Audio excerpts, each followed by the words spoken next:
অখিল গগৈ অসমীয়াৰ জাতীয়ৰ তেখেত এজন আমাৰ বলিষ্ঠ কণ্ঠ থকা প্ৰতিবাদী এজন তেখেত ব্যক্তি আৰু তেখেতক অসম চৰকাৰে বিভিন্ন ধৰণৰ মনে সজা কৌশল তেখেতলোকে মনে সজা কিছুমান ধাৰা লগাই অখিল গগৈক কণ্ঠ ৰোধ কৰাৰ তেখেতলোকে প্ৰয়াস কৰিছে।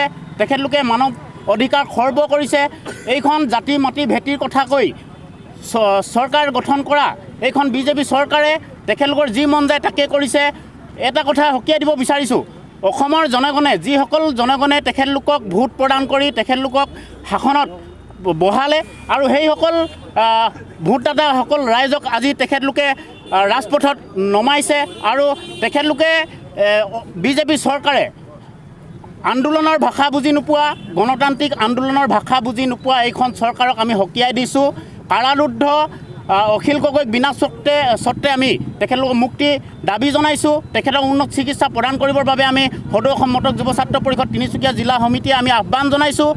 আৰু কা বিৰোধী আন্দোলনত যিসকল ব্যক্তি কাৰাৰুদ্ধ হৈ আছে তেখেতলোককো আমি বিনা স্বত্তে মুক্তিৰ দাবী আমি জনাইছোঁ। অন্যথা সদৌ অসম মটক যুৱ ছাত্ৰ পৰিষদে আমি এনেকুৱা কিছুমান বেআইনী আৰু তেখেতলোকৰ মনে সজা গোচৰ আমি কেতিয়াও আমি নামানো আৰু অতি সোনকালে তেখেতলোকক মুক্তিৰ দাবী আমি জনাইছোঁ। ধন্যবাদ।